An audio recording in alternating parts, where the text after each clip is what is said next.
Hey, ambitious dentist, welcome to Start Your Dental Practice, the show for existing and aspiring dentists to take your dental practice to the highest possible level.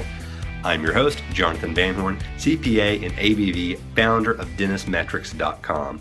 In every episode, we aim to demystify the how to start a dental practice problem by bringing on world-class dentists, influencers, and consultants in the dental industry to pick their brain about how to get past the barriers involved from going from no practice to being a practice owner to owning your own successful dental practice. Hey guys, hope you had a wonderful Thanksgiving holiday. I know I'm still recovering from all the food that I have. In addition to spending time with family and friends, I really hope you're able to pause for a few minutes and just celebrate everything you have to be thankful for. Okay, that's enough emotional holiday mumbo jumbo. But today I'm excited to share my conversation with Dr. Trent McCord. He's the founder of Mint Dental Care in Centerton, Arkansas. What he's been able to accomplish with his practice in just under a year is nothing short of remarkable. You'll definitely want to hear what he has to say. And so in keeping with the holiday theme, I especially enjoyed this episode because we talk in depth about giving back to the community as well as living a purpose-driven life. And here are just a few things you're going to hear in today's episode. How a simple dental town post took off and helped hundreds of dentists along the way. Trent's rocky journey from dental school to practice ownership. How to overcome your fears of building your practice. Well, you should always double check your hiring references. What drives Trent to build a thriving dental practice and why it matters to you. And how Trent stopped being a people pleaser. Finally, you'll also find how luck plays such a large role in your practice's success, as well as how to improve it. So at the end of the episode, you'll also learn how to get access to Trent's really popular blog post that went viral on Dental Town. So now, here's my interview with Dr. Trent McCord. Hello, ambitious dentists. Today I have with us the infamous, the infallible, the amazing Dr. Trent McCord with Mint Dental Care in Centerton, Arkansas, the best state in the country. So if you don't know of Dr. McCord, you probably have not been on Dental Town in the somewhat recent past. Dr. McCord started a post that has turned into a massive thread on Dental Town that has something like 1,000 replies at this point. And it's Dr. McCord effectively sharing his story of becoming a practice owner. He has the title of the thread is "A Dope Does a Startup." So it's a very, I don't know if it's an accurate thread title, but it's a very engaging. Well, no comment on that, but the thread is full of really great information about how Dr. McCord got started, all the things he did, from back in. So when did this thread start? Back in February. So we're now on November 9th. So it's been going on for, by my head math, that's about 9 months. And it's a wealth of information for anyone considering a startup. And so I do urge you to go on Dental Town, check it out. But today we have Dr. McCord with us. So Dr. Trent, appreciate you coming on, man. Yeah, thanks for having me on. This is fun. I listen to the podcast, so it's good to be podcast interviewed or whatever it calls. Maybe some people can pick up some dope tricks or something from me, from my kind of experiences and what I've messed up and learn. Don't do what I wished I would have done, but don't do some of the dumb things I've done. Yeah, it's having a couple Arkansas guys on a podcast. I have want this to be a discussion about Razorback football, but I know that there's plenty of people out there that would be annoyed by that. So we'll stick to the dental things, as well as all the the lessons and things like that that are so important for us to share. So talk to me about why you started your own practice. Why did you decide you were going to be a dental practice owner? Man, I wanted to be a practice owner since I was in dental school. Just that was one of the things going into school, be a dentist, have my own business. Sounds good. That's what I'm going to do. So when I got out of school, I was going to buy a practice in the town I grew up in Siloam Springs, Arkansas. And so thought I had that all lined out, bought a house. And then it didn't quite work out. I don't think timing was quite right. So things didn't end up working out with that doctor. And I was in Siloam without a job, wishing I had owned a practice. So from there, I needed a job, had my license. So I got started at a corporate office in my area. Had about an hour drive, but did that for about a year, and it was very difficult. Basically, I was there from day one of this practice opening up, and there's just had a lot of patients and, a lot of people coming through the door, coming out of dental school. I didn't know. I thought I knew what I was doing, but, you see a couple patients a day, and then you have to very quickly be able to handle a bunch more patients than that and handle cases you didn't do in dental school. And so, really stressful time for me, having to learn how to be a dentist, and then, in a high volume type of practice, and then in a situation that, I didn't really have a lot of say in everything. So I was there about a year, and then still knew I wanted to practice. So found another place that I was going to join and partner up with. And so I was there for a couple weeks, and then decided it probably wasn't going to be, the best long-term fit. Really liked that doctor, and just really enjoyed it, but kind of decided I wanted my own office. And so we talked and ended up deciding it wasn't a good fit. So kind of went our separate ways on that. And then at that point, I was still a dentist and no office, and knew I wanted one. Somewhere along that journey, I had went to a course called Breakaway Practice Seminars in San Antonio with Dr. Scott Luna, which I would recommend everybody attend if you're going to do a startup dental practice. And so I was there. My wife went with me, and basically, at the time, she's like, well, we could open our practice at some point. And I did that before before that other job had fallen through. And so after that fell through, I was like, Sarah, it was my wife. I was like, what, I was just distraught. I was like, I don't have a job. I don't have a practice. She's like, well, why don't you open your own? And I was like, you really think we could do that? And so we started looking into it and decided, yeah, let's give that a shot. So I got on it at FQHC clinic that I loved, had a blast at for a couple of years while I did all the stuff to get my own office open. So I did a startup, and I opened in April. So that was kind of the long crash course of where my journey from school. It took me, 2-3 years after school to owning my own office, which I wanted from day one. But to all you young dentists out there going through this right now, very, very common. I'm not the only one of my classmates and buddies that thought we had something lined out right out of school, and things just don't work out like you plan on. So if you're going through that, that is part of it, and you are not alone. And things always will work out for the best too. So kind of my mindset is all that stuff happens for a reason, to kind of direct us to where we should be. I don't have any tangential actual numbers on failed acquisitions, but it has to be, above 75% of all opportunities just completely fall through. Yeah. Yeah. So you went through 2 potential acquisitions. You had a corporate job, and you had a public health job. Is that? Yeah. And then I had a nursing home job I did for a while in there too, like once a month, traveling and working in a nursing home. So that was like 4 jobs in 2 years, I think. I bounced around a lot. not what I wanted to do, but it worked out. It was good.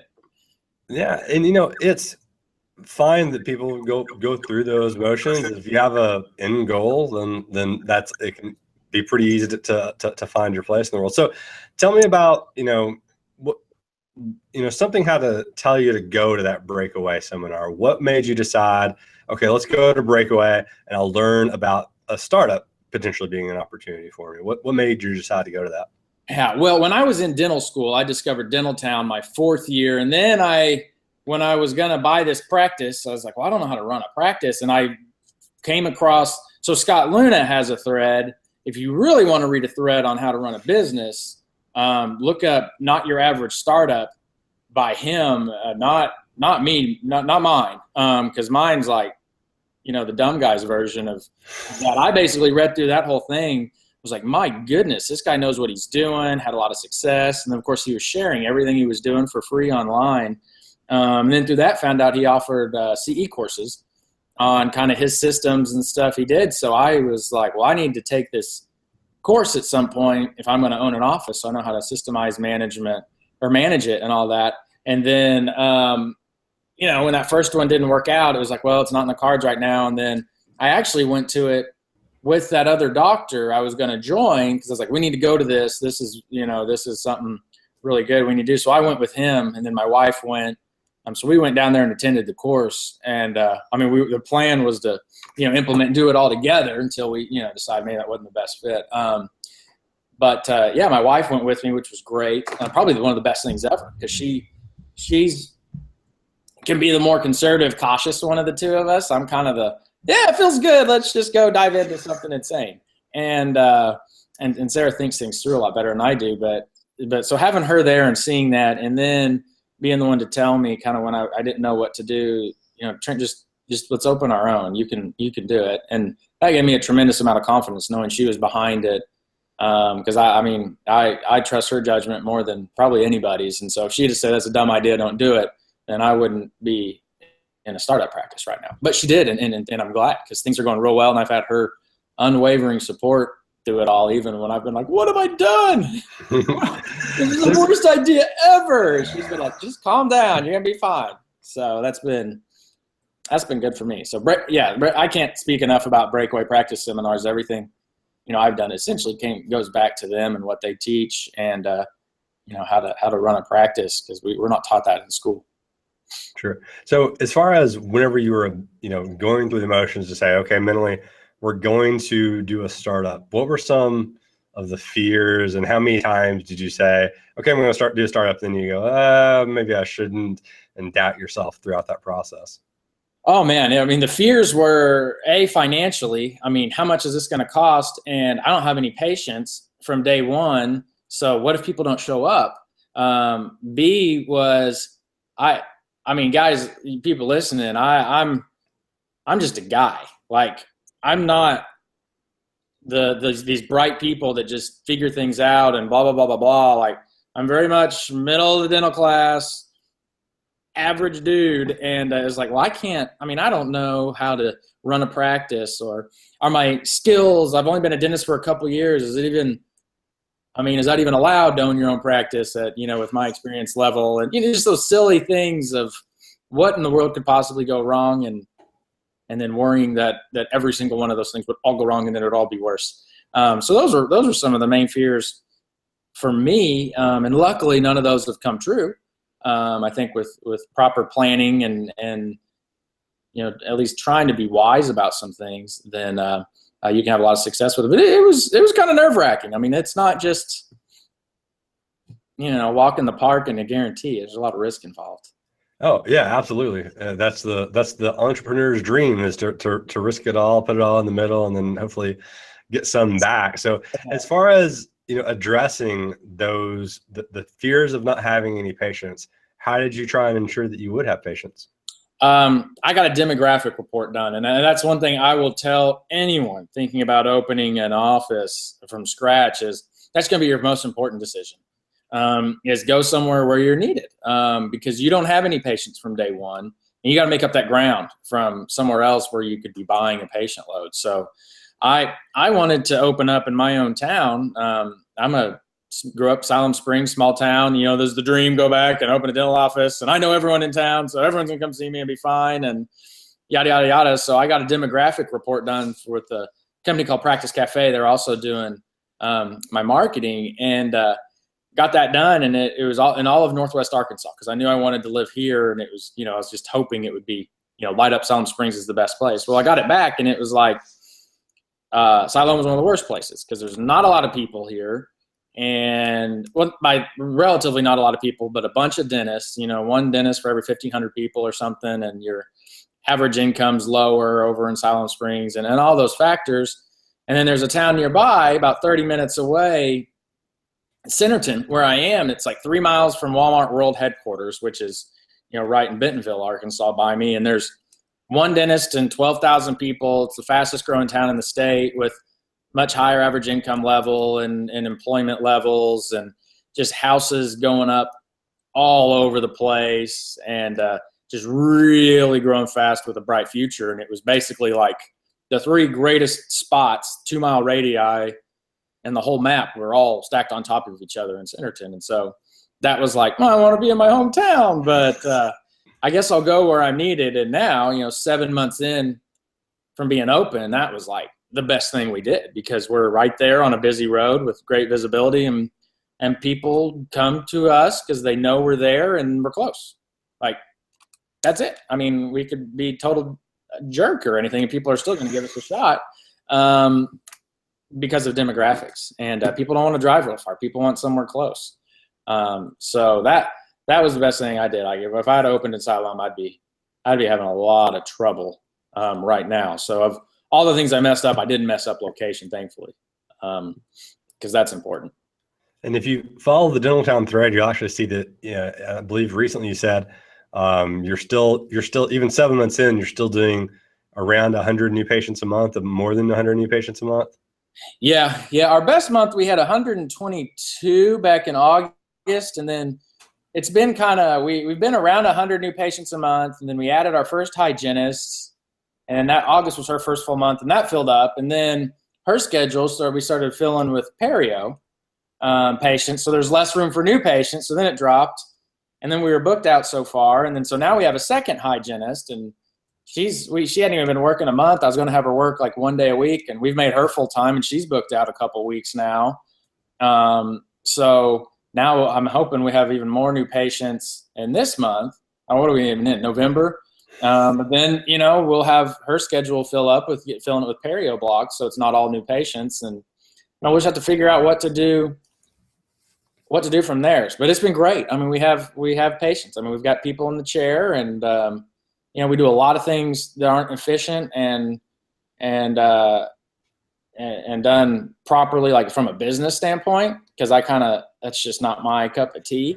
But we have people coming to see us, and we do our best to treat them well and take care of them, have a good time. And so it's been busy. So 7 months in, we've probably seen over 700 patients. So we have like 700 active patients. And so hopefully after the end of year 2, we'll have more than a full load of just your average dental practice patient load that, we have, because we just went to a good location. So didn't have to quite pay that premium for buying a patient list from someone else. Yeah. And that's such a strength. I mean, those are astounding numbers. You should be commended on that. I have people out there probably that are thinking, he's already got 750 new patients. If he stays on pace, he'll have 1,200 by this time April of next year, or even possibly more if things go well. And there's people that, I'll be honest, I've seen people that are startups that will go 3 years before getting to those levels. They'll have 25, 30, 35 new patients a month. Mm-hmm. And you can grow a practice that way, but from the startup philosophy, velocity is incredibly important to be able to new patient velocity is incredibly important to be able to grow at a big enough clip to become profitable as fast as possible. So as far as the marketing goes, like, what has been your most successful type of marketing? Number one's going to be just location. We got on the busy road. The main road through town runs right in front of Walmart headquarters, where everyone drives into town to work. So we got right on the main road and have a lit sign on the building, and then a big monument sign as big as the city would allow that's lit out on the road. And so a lot of people see that. And then we did a lot of mailers with Practice Cafe, and we've got a lot of calls on mailers, just people, they know we're there. And so we did a new patient schedule or new patient special, and that's driven in a lot of patients, like cash patients, and then a lot of patients with insurance.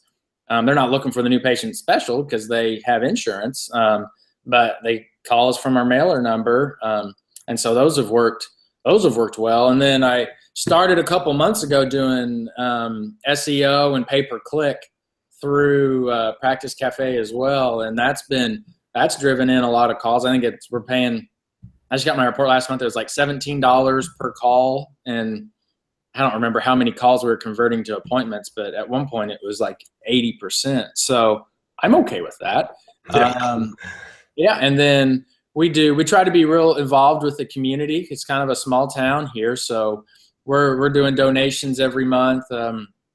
Just a portion of our new patient exams we give back out. And since we have so many new patients, we've been able to donate a lot. So we've been doing, like, the last several months, a $500 donation every month. We just pick a local community group. And then we've even been doing, things beyond that, just, seeing a need in the community. And Facebook helps with that a lot. We try to post pictures on Facebook, and we've got a lot of really good response on Facebook because people want to be involved and kind of see you're involved. So our Facebook page, we don't really do very much dental stuff, but it's mostly just being involved in the community. We got a big check made. So whenever we do our donation, we take a picture with the big check and sponsored a roller derby team, and the high school football team's got playoffs this week. So we're buying t-shirts or sponsoring their t-shirts, and, some public school foundation stuff we're donating to. And really anyone who asks, generally we do something for them. So, and that's kind of part of our vision is be a part of the community and give back. So that's been a lot of fun. And I think it's helping drive patients in too. And our patients, they enjoy it. They appreciate it. And it makes work more fun when you're able to give back, help people out, and just be involved. The people coming in aren't just teeth. It's, hey, I heard about you. You donated to the food pantry, and we've worked there, or we've done that, or that helped me when I was in need, and blah, blah, blah. So that's been a good non-paid marketing thing that we've done, that it's been the most enjoyable for me, because it's we do it and team likes it, and it's fun. Yeah, you're really giving back to the community in doing that. I saw one came across my Facebook a while ago where someone had posted about their daughter's bike had been stolen, and you went out and ponied up and bought the little girl her choice of a bicycle, which was really, really nice of you. That I'm sure that made that little girl's year.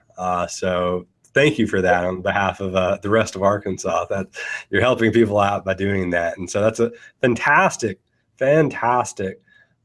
way to be a part of the community, and as well as have them. There is a side effect of that you do get some exposure because of that, but it's a wonderful thing that you're able to do with those types of things. So anyway, so we've talked about a lot of the good things that have happened. Like, you picked a great location. You've got, hundreds of new patients coming in. You've got community involvement. You've got the word spread about you. You got in a great visible location. Tell me about some of the things that going back, you may not have had made such a good decision on. I think in our situation, which isn't going to be for everyone, is we have been slow to grow and make changes. So I was really slow to bring on our first hygienist, and I was slow to bring on. So when I opened, it was just me and two assistants, one of which was working front desk.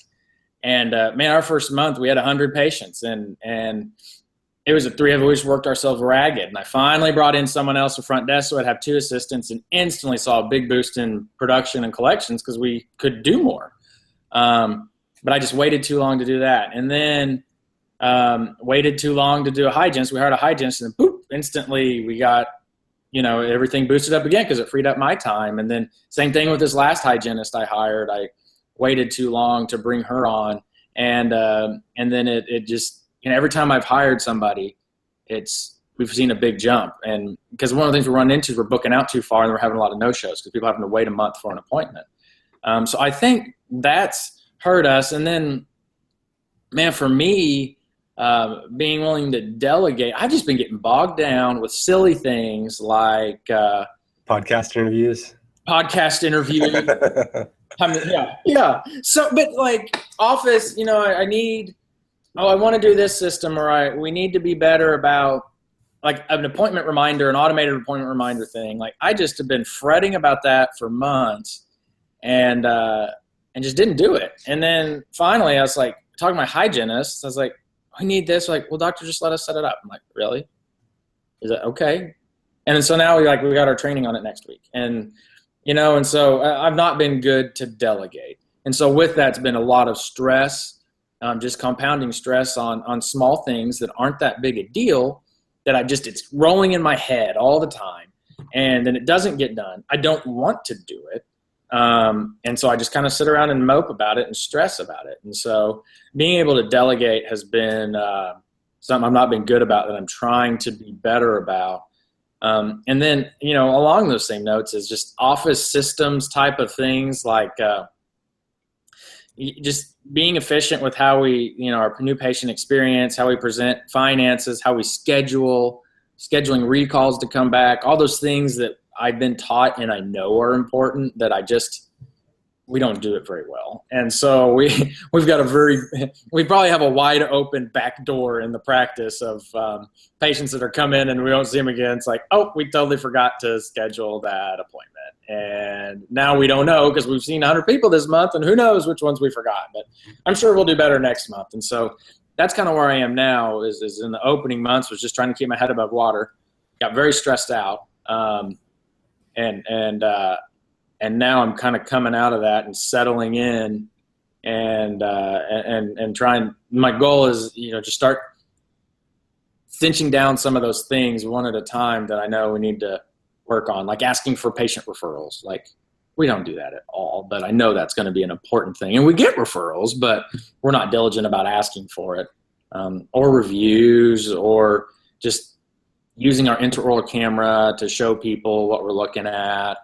Those are the kinds of things that, from a practice management standpoint, I don't like doing that stuff. It needs to be done. I don't like doing it. I'm sure you could plug anyone into my situation and they'd be doing like double whatever we are, just because they know what they're doing with running the business. So that's been a big adjustment for me, maybe biting off more I could chew, thinking, before we opened, it was like every night I was on Dental Town reading about this thing I want to do and this way and blah, blah, blah, blah, blah. And we opened, and those papers just got burned. And it was like, I'm busy. I'm too busy to do all this work. I just want to go home and go to sleep. Like, that's the highlight of my day. I don't ever, why am I a dentist? Why did I do this? So, yeah, I underestimated some of that. I don't have enough time to eat lunch. I definitely don't have enough time to, present this to this person, because I've got 50 people in the waiting room. Yeah. And I know I should, but I don't want to. And it stresses me out that I don't want to, but I'm not going to, and I'm going to stress about it more. So, yeah, I'm a dentist. I'm not a practice owner, but I think that's where most of us are. But I'm also still early on in this. I've got time, and luckily I have enough patience to make up for a lot of my flaws. So we'll get there. But it's definitely been a trip. Was it patience with a PATIENTS, or was it patience as in you're a patient person? We have a lot of human being patients, and my patient level, it should be better. I'm working on it. Gotcha. Just wanted to clarify for the people out there. I know. That was a good pun. Patience or patience. Yes.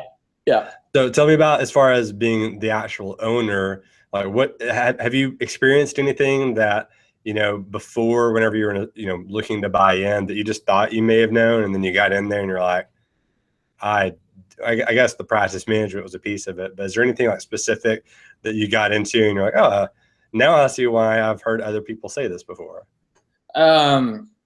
Employees and hiring. That has been, we've been very fortunate to have excellent people. We've only lost one employee member, and I don't think it was a good fit for her. So I think that was, good opportunity. She had another opportunity that was going to be better with hours and stuff. And I think just a better overall fit.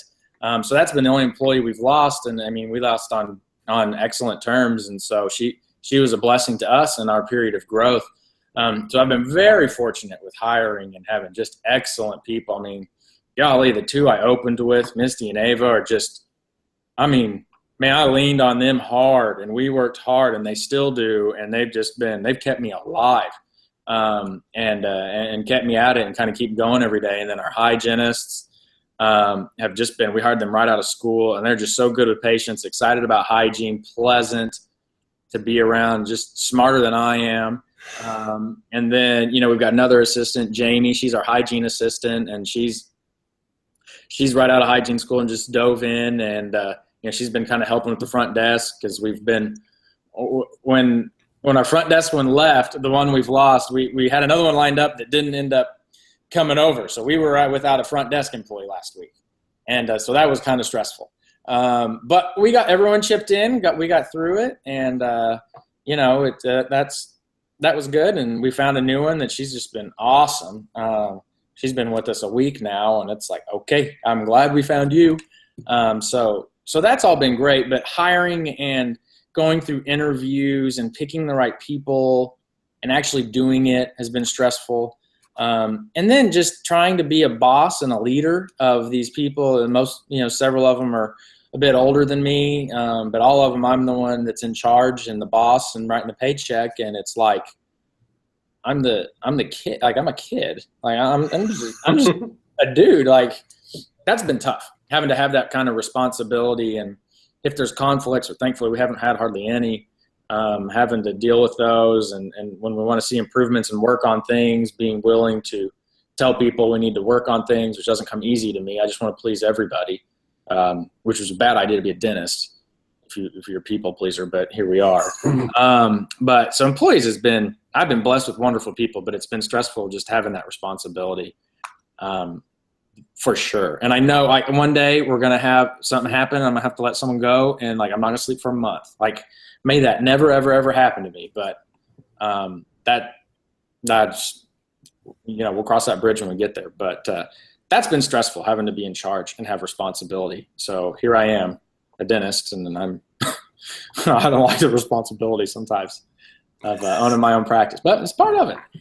It is. And, I find a lot of people have a misconception about that whole dynamic of the team early on, because we all like to look internally, especially, as the business owner. It is all up to the business owner to execute on everything, but most of the time, the owner is responsible for the execution, but most of the time it's actually the team that's executing in a lot of things other than just working on the patient.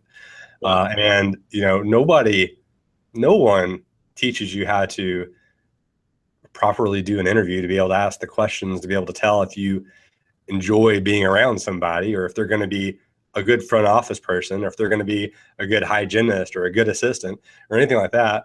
No one has really any, specific training available on that skill. Yeah. For when I was hiring people for my accounting firm, I actually toyed with the idea of having my wife help me interview everyone, because I am like a guy that just wants to see the good in everyone. And so I needed I'm not saying that my wife sees the bad in everyone. I'm just saying that, she's a little bit quicker of a judge of character than I am, because I would just be like, oh yeah, they're a good guy, or that's a good. But I'm the same way. Like, I've never interviewed someone I didn't like. Perfect. Yeah. You have a boat? All right. Whoa, cool. Can I? Let's do it. Yeah, you're hired. And I think that's really, really missed right now, and a lot of people, even with people doing acquisitions, like they'll come in, they'll acquire practice, and you won't know how to judge the team to see if they are a very, very good team. And the team, like you said, your team has been very influential on your growth. And you said that about the back door being wide open. I mean, you're really only in 7 months at this point, so you don't even know, superbly if the 2 month recallers are going to come in next month or not. I mean, they may be on the schedule, maybe they're not, I don't know. But you're not that far off from being able to know that kind of stuff, right? And your team has a big influence on those people coming back or not, as well as you, obviously. Oh yeah, we've got a lot of patients that they like, I'm likable, I think, and people like me, but they come in and chat with Misty or Ava or Tasha or just any of them, and they're a huge part of it. And so getting the right people having the right location is important for success, and I think having the right people is, once you're open, is huge too. Because we have been blessed and very, very fortunate So to have hit on all of our hires so far, and it gets me excited every time. We're looking to right now bring on a second front desk person, and so by now it's kind of getting exciting, finding the right fit and someone else, because every time we add someone, it takes stress off of other people, and it's one more person to have fun with. So that might be a naive way of looking at it, but that's pretty much how it's been so far. And so it's kind of exciting, but at the same time, it's like that stress of, I'm going to have an employee, I got to pay them, it's going to affect my overhead, are they the right fit, blah, blah, blah, blah, blah, blah. But I don't know. It's the people make a huge difference. And so I probably need to, I don't know what I need to do, take my team on a cruise or something. They're not listening to this. But one day we will. So. Good idea. So looking back to when you hired those really good team members, is there anything you can, reflect back on to say that was a clue that they were a good team member whenever you were trying to bring them on? So my first two I hired, one of them was my assistant right when I got out of school at my the corporate job I was at. So I already knew her and had worked with her, and we stayed in touch, and she's excellent.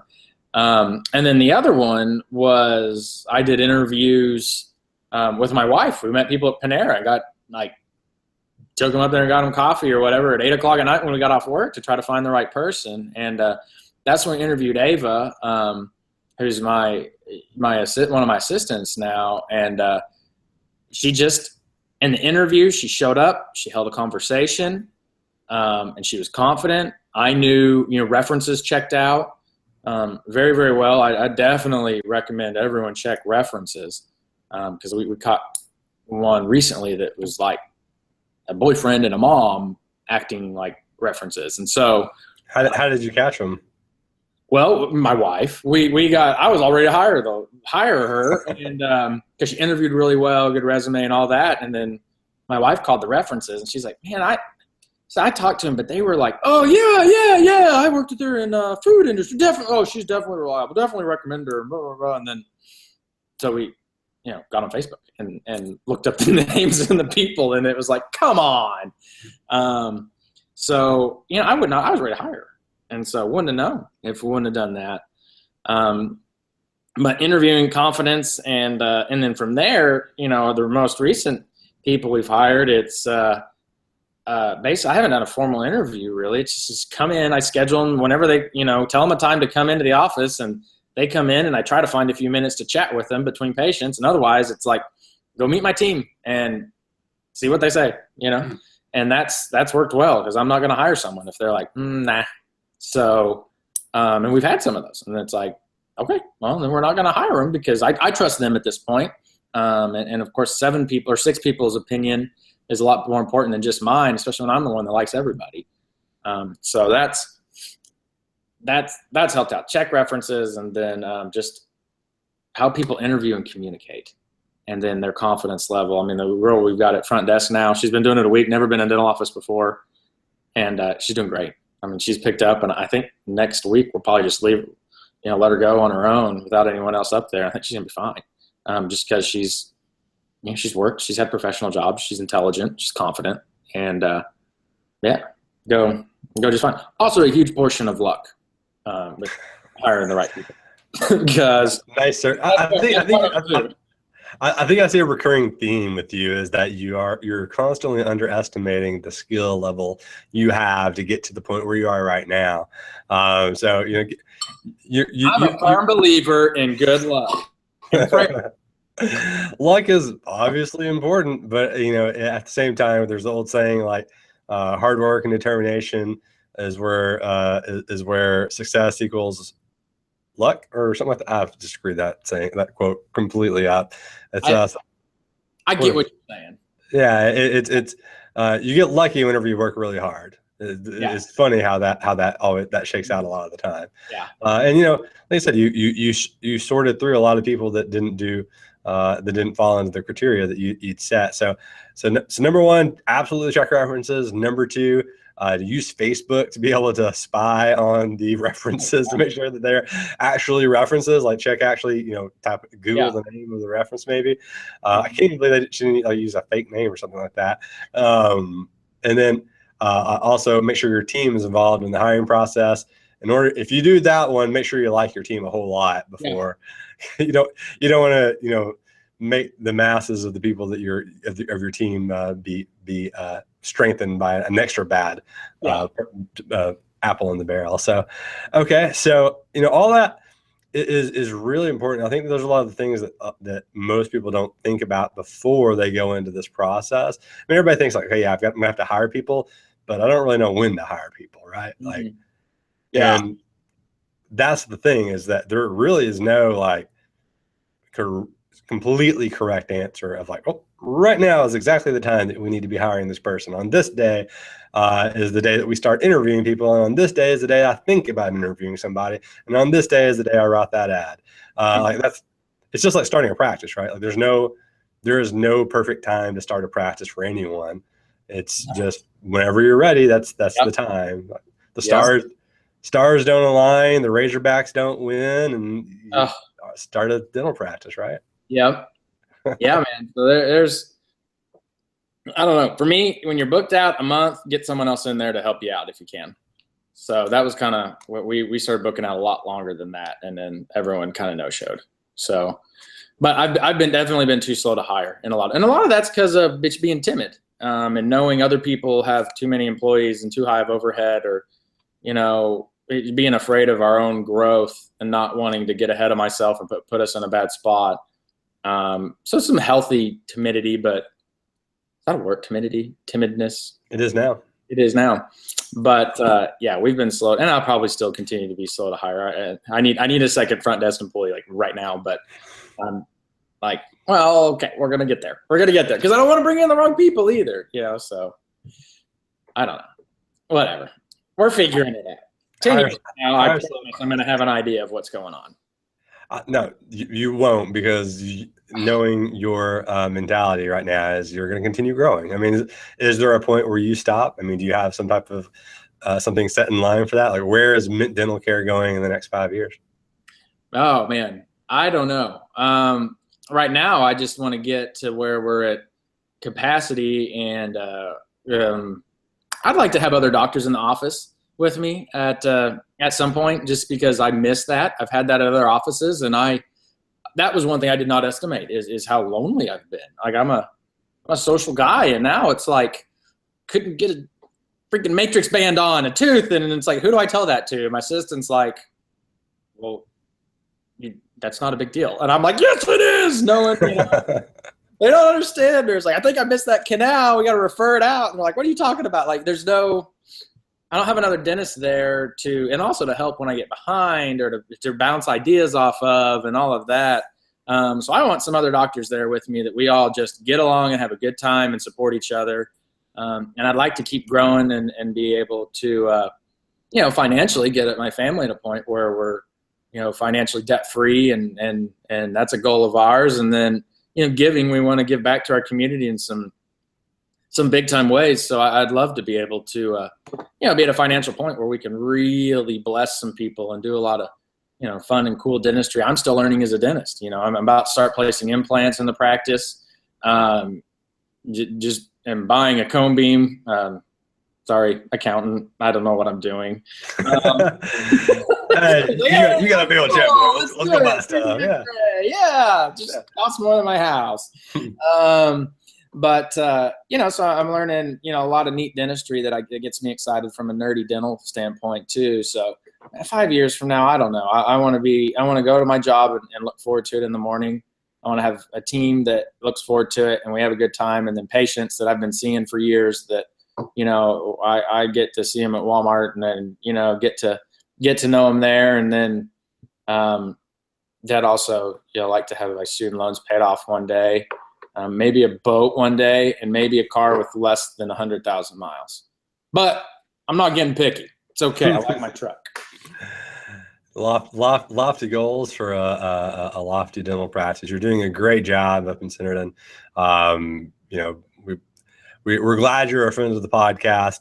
it's, you're well on your way. So we look forward to your second interview here in about a year, where we'll catch up and see how fast you blew past all of those goals. Okay, that sounds good. Maybe I'll do more than just ramble on for an hour. No, that wasn't rambling. We got through a lot of really interesting things here. I think you're going to have a lot of people nodding their heads saying, I didn't ever think about that. That's helpful advice, rather than being something that, I hadn't thought about. So we've pointed people in ways to be able to sidestep a lot of issues, which is really important. It's really good.